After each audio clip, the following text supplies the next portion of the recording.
एक मुश्तरका ऑपरेशन में फौज और जम्मू कश्मीर पुलिस रजौरी के शहरी इलाकों में पाए जाने वाले पाकिस्तानी तोपखाने के गोलों को ज़ाया कर रहे हैं। हुकाम ने मुतासरा इलाकों को घेरे में ले लिया है और रिहायशियों पर जोर दिया कि वो मशकूक अशिया की इत्तला दें। ऑपरेशन का मकसद अवामी तहफ़्फ़ुज़ को यकीनी बनाना है।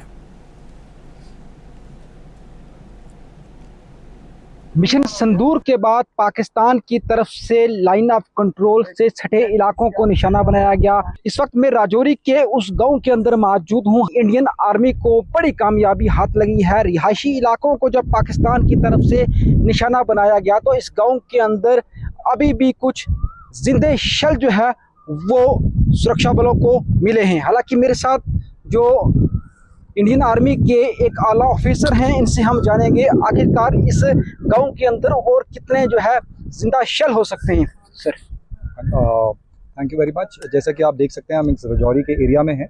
कल शाम को हमें एसएसपी रजौरी के थ्रू इन्फॉर्मेशन मिली थी कि रजौरी शहर ओब्लिक डिस्ट्रिक्ट के अंदर करीब 10 से 11 अनएक्सप्लोडेड आर्टिलरी ओब्लिक रॉकेट के शेल्स हैं, जिनका की डायमीटर जैसा कि देखने में पता चल रहा है 120 mm से ऊपर है।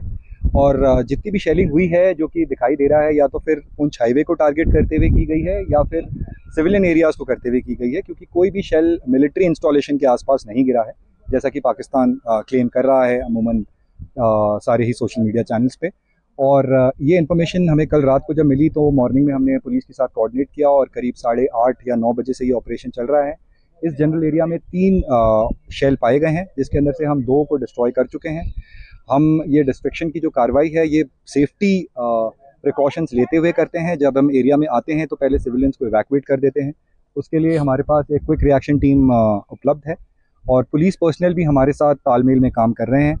और जब जहाँ पे हमें शेल मिलता है उसके चारों तरफ हम सैंड बैग की एक दीवार बनाते हैं और सैंड बैगिंग की दीवार बनाने के बाद जैसा कि आप देख सकते हैं कि यहाँ पे जो शेल थे वो ज़मीन के अंदर घुस गए थे और करीब 2 से 3 फीट अंदर थे।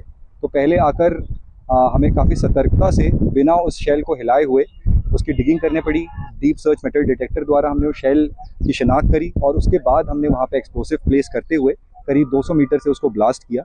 और ये जितने भी शेल हमें मिले हैं ये 125 mm और ऊपर के डाया के हैं, तो इसका ब्लास्ट रेडियस करीबन 30 से 40 मीटर होता है। तो जैसा कि आप पीछे देख सकते हैं कि अगर इस शेल को ब्लास्ट नहीं किया जाता तो इसका ब्लास्ट रेडियस आराम से इस घर को और इस मंदिर को हानि पहुंचा सकता था।